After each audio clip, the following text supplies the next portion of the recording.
this is what the Lord showed me. Just make a long story short. I felt like I remember telling the Lord one time, I said, you know what, Lord, had you not allowed sin to come here, I wouldn't have a problem with my flesh. That's what I told him. I've told him that in prayer before. I know that's crazy, but I told him that. Keep going. But this is what the Lord did for me.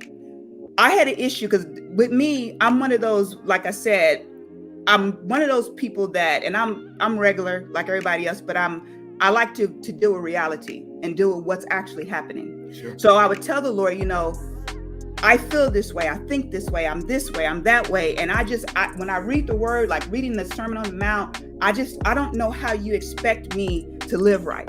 That's what I would tell the Lord. Wow. And do you know, along the walk, just the walk with Christ, this is what he showed me. Now, I had already read Galatians. That's why Galatians 2:20 is one of my favorite scriptures. I had read that several times. But one day after reading that, and I was talking to the Lord in prayer, and what came to my mind is this: you can't live right. Come on, you gotta preach.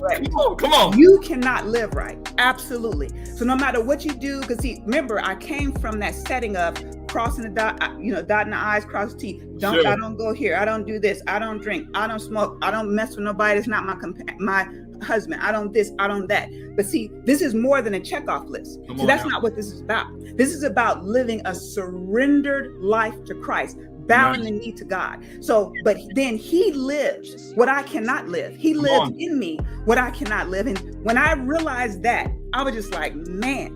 So this is not about me trying to do anything. This is about, just like how when we live in the world before we come to Christ, like I just told you, I lived on my impulses. So basically, I bow to myself. I bow to the latest thing. I bow to whatever is happening. What it is when you come to Christ, you bow to him. Then you go against your own self, but at the same time, the Lord is the one who lives in me. He's the one who develops the fruit. So as I'm continuing with him, he began to show me that, John chapter 15, where it talks about the believer in Christ, that he's the vine and we're the branches. Yep. He develops the fruit, and I get to prance around here displaying this fruit that he actually made in me. But what he requires of me, though, is to bow, to surrender my whole entire life to him.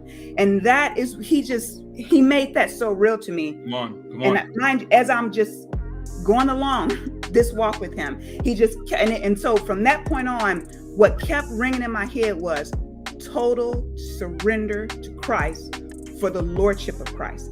That is what this is about. This is about total surrender. And so anyway, so as far as what I'm doing right now, well, guess what? I'm still on this journey of total surrender to the lordship of Christ. That's what this is about. Thank you so much for tuning in. If you enjoyed that clip, make sure you click this link right here that YouTube is recommending to see the full interview, and stay tuned for more great content.